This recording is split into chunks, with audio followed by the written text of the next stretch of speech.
Hello, good evening, everyone. It's Christopher again, reaching out to my brothers and sisters battling addiction. I want you to know that I'm still thinking about you, praying for you. I want you to get right.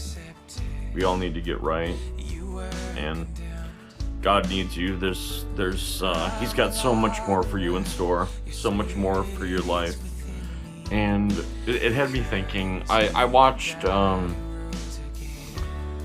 something on TV, and it reminded me of that silly movie that came out a couple summers ago, Civil War. Like, if movies like that can make so much money at the box office, it kind of tells me what's really wrong with, and I'm speaking particularly to my fellow citizens in the United States.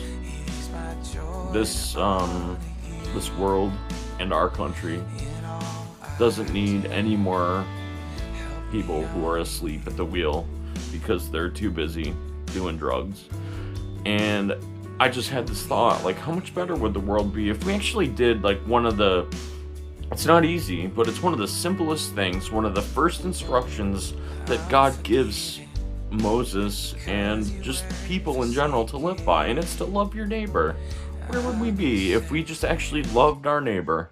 And I want to read to you from Leviticus, just a couple verses. It starts Leviticus chapter 19 in the Old Testament.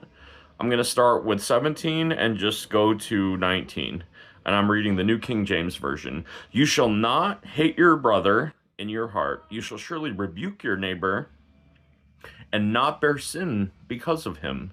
You shall not take vengeance, nor bear any grudge against the children of your people, but you shall love your neighbor as yourself. I am the Lord. You shall keep my statutes. Now imagine what would happen if we all did that. Maybe some of us wouldn't even have addiction in the first place.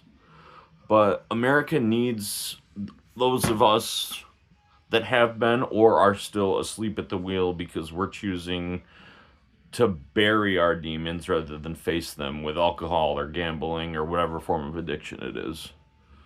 Love your neighbor as yourself. America needs you right now. I need you. I'm always praying for you. There's going to be some tough times ahead. The Bible never says there won't be. But let's just think about how much different the world would be if we loved our neighbors as ourselves. Amen.